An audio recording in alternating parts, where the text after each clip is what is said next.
Good morning, Fed Phoenix fam. Um, so I want to do a video today on self-surrender, the things that you should know. First off, what they're going to let you take into federal prison, at least a camp, and I think it's pretty universal, is one religious necklace. You need to check the BOP website to make sure your religious necklace meets the criteria. No pointy edges, other than a crucifix, of course. No gems. It has to be a certain size under a certain value. But one religious necklace, one religious book. This can be the Bible, the Quran, the Torah, the Bhagavad Gita. It can't be like, yoga Bible. It has to be something that actually has a religious basis. And that's usually about it they'll let you take in.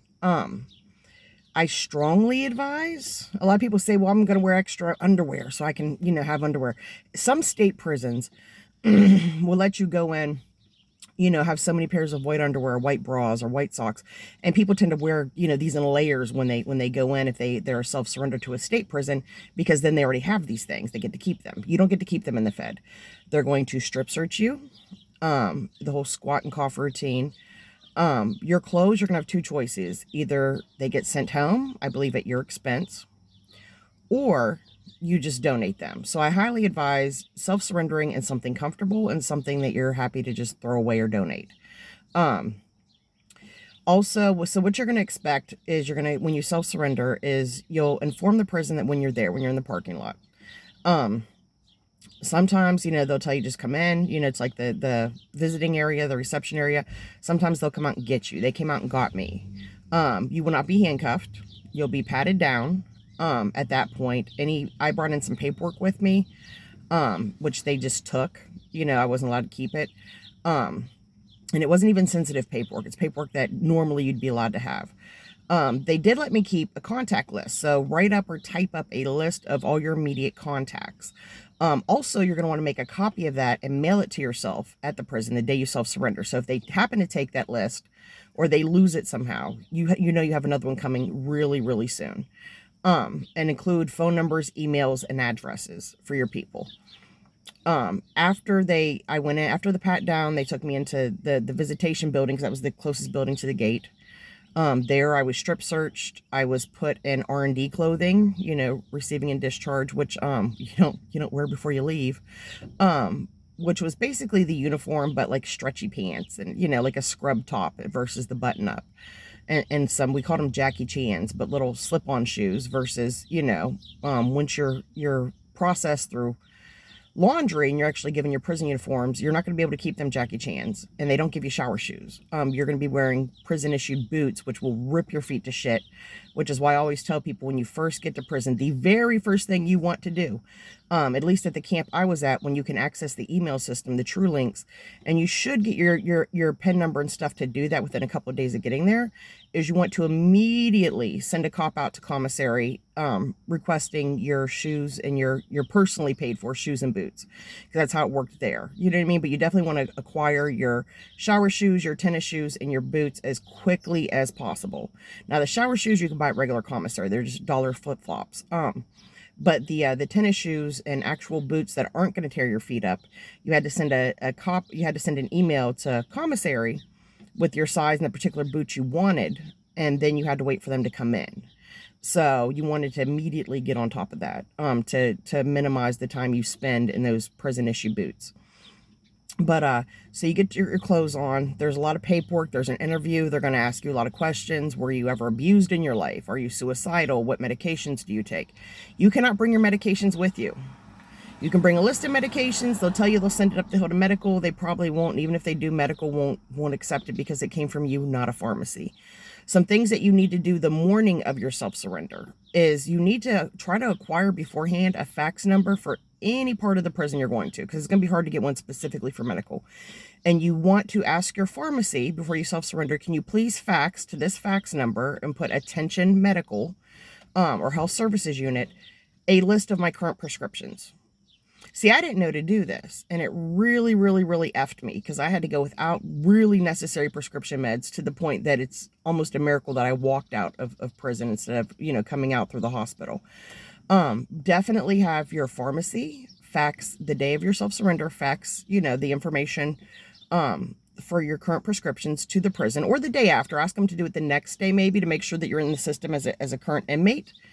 You also want to have any pertinent information from your doctors, any significant medical history, any interactions you have. Because see, the thing is, the BOP has what's called a formulary, which is medications that they will prescribe you, which I'm sure is on a kickback basis. If your meds aren't on that formulary, my meds weren't, you're not getting them. You're going to get, if you get anything, you're going to get their closest replacement, which may be something that you can't even safely take. And they're not going to give two craps, or at least they didn't for me.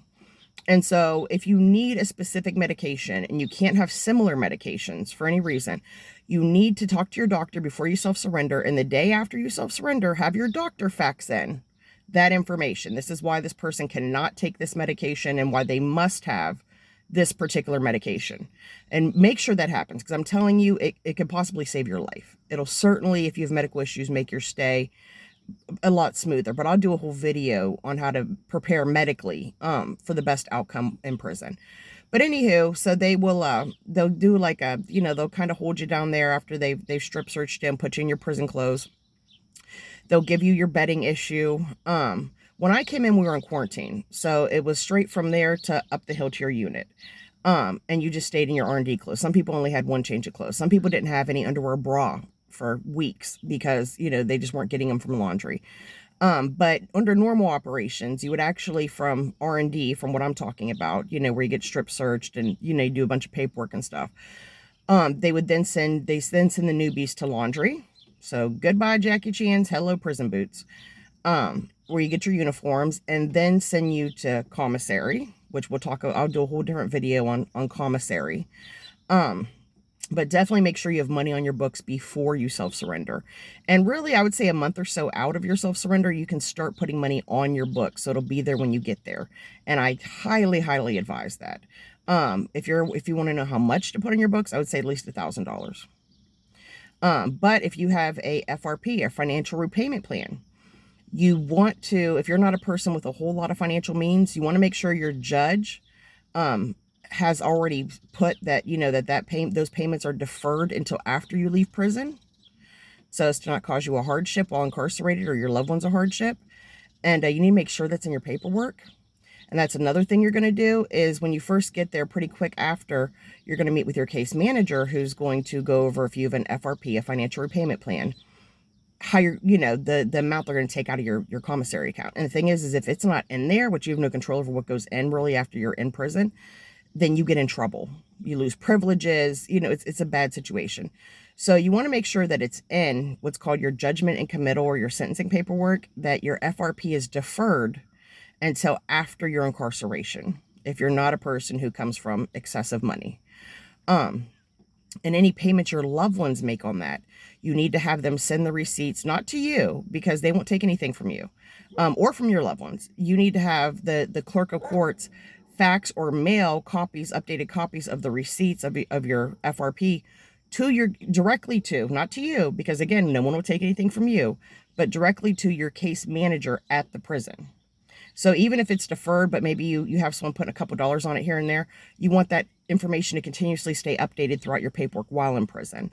And that's how you would do that, is you would have the actual clerk of courts mail the receipt, the updated information to your case manager there in the prison directly. So, and let's see what else. So then when you get up the hill, you're pretty much in. Within a couple of days, you're going to have a bunch of trips to medical. They're going to test you for hepatitis. They're going to probably do some basic blood work, maybe. Not always, but maybe. A lot of times they do a COVID test. Again, that depends on when you go in and where you go. You may or may not have to quarantine depending on the COVID, level at that prison at that time.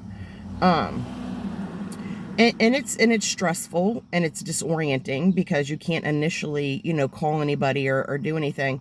And that's okay, because to expect that. And, make sure your loved ones know, hey, it may be a couple of days. Really, just tell them 5 days, maybe 5 days before I can contact you. Even though it'll probably be less than that, unless you go in on a Friday. But, tell them, hey, it might be, 5 days before I contact you. Know that I'm okay and I will contact you. And then as soon as you get access to your True Links, which is your email system in the free world and it's core links, in prison it's true links, but it's the same thing. You want to immediately do your inmate survey. And you definitely want to immediately add all of your contacts. Now, as far as names and phone numbers, you know, a phone number generally is kind of automatically approved within 10-15 minutes, you putting it on your contact list. But you want to go ahead and do all that anyway. And then you want to start the process, you know, as soon as you get there, you know, I'll tell you about when I do the thing on commissary, I'll tell you what you need to initially get. But in that stuff is going to be stamps and envelopes and pens. And you want to pretty much immediately write your loved ones, let them know, hey, I'm here, I'm okay, everything is fine, I'll be calling you soon. And you want to send them the request, which you can get this form from the case manager, who you'll meet real quick after you get in there, because she'll have to do some paperwork with you, and tell her I need X number of visitation request forms to send my loved ones. People in your PSI that are immediate family, your adult children, your parents, sometimes siblings, are pretty much almost always automatically approved. And ask your case manager, are any of my people, you know, going to be automatically approved to visit me? And if so, can I please get that visitation list once it's generated? But you want to get the visitation applications out pretty quick, because depending on your case manager and depending on a lot of other factors, it may be a while before those people get approved to visit you. And it's better to just get it done, have your ducks in a row, you know, even if your people don't plan to visit until 6 months after you've been in.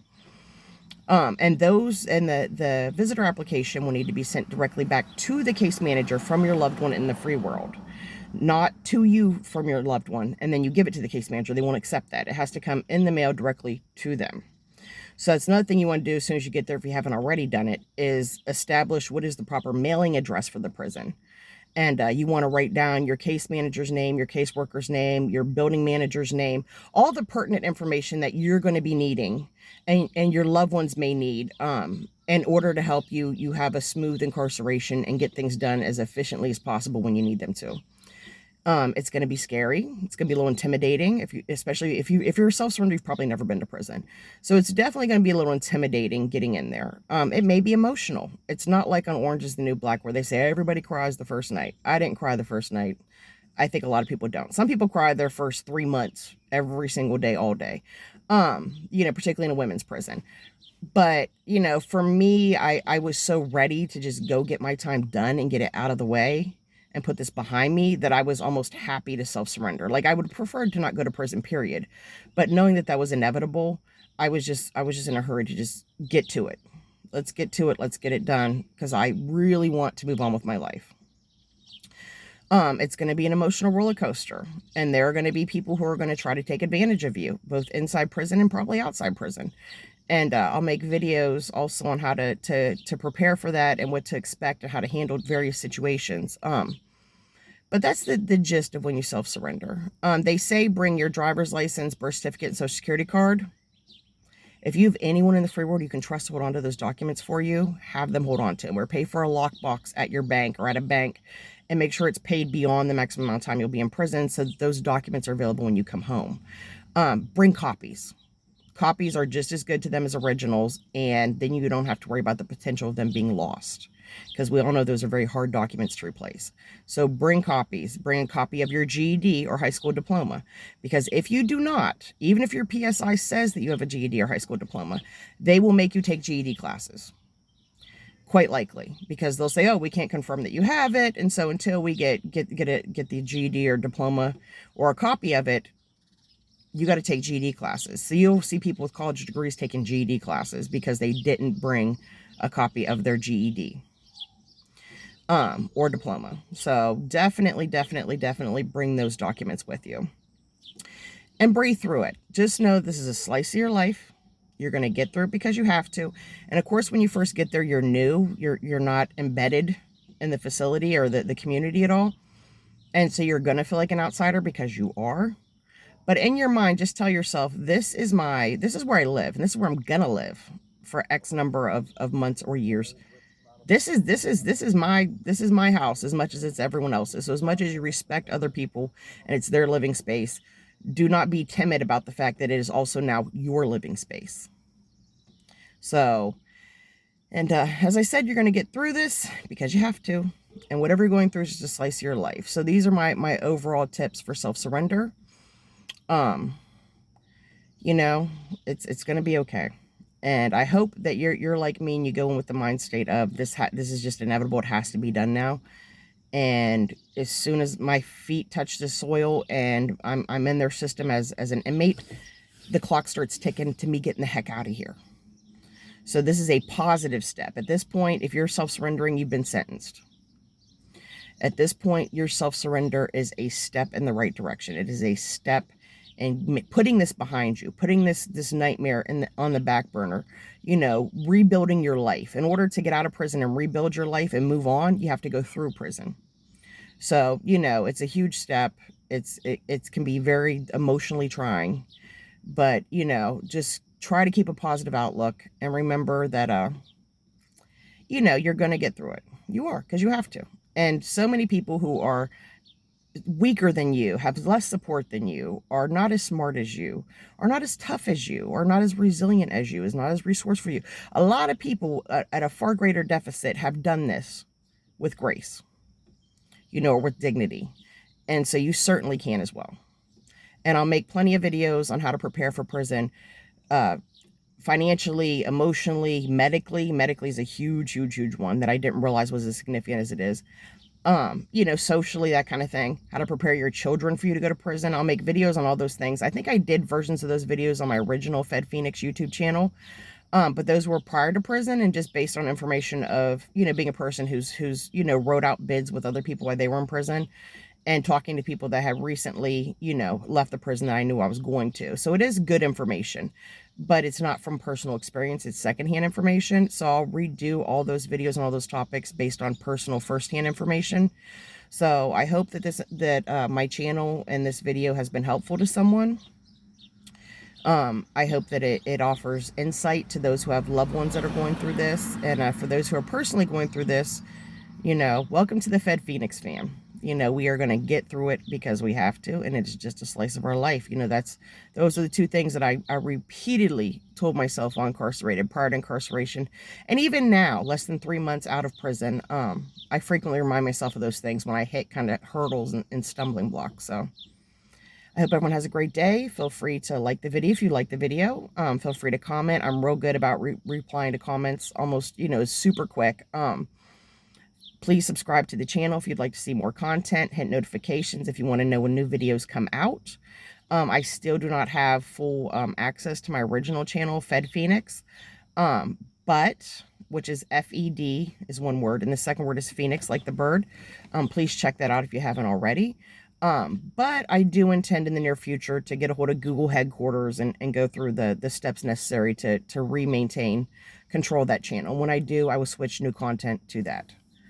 So, sorry, I was getting a call in. Good gracious. But anyway, I'll talk to y'all later. I hope everyone has a beautiful day.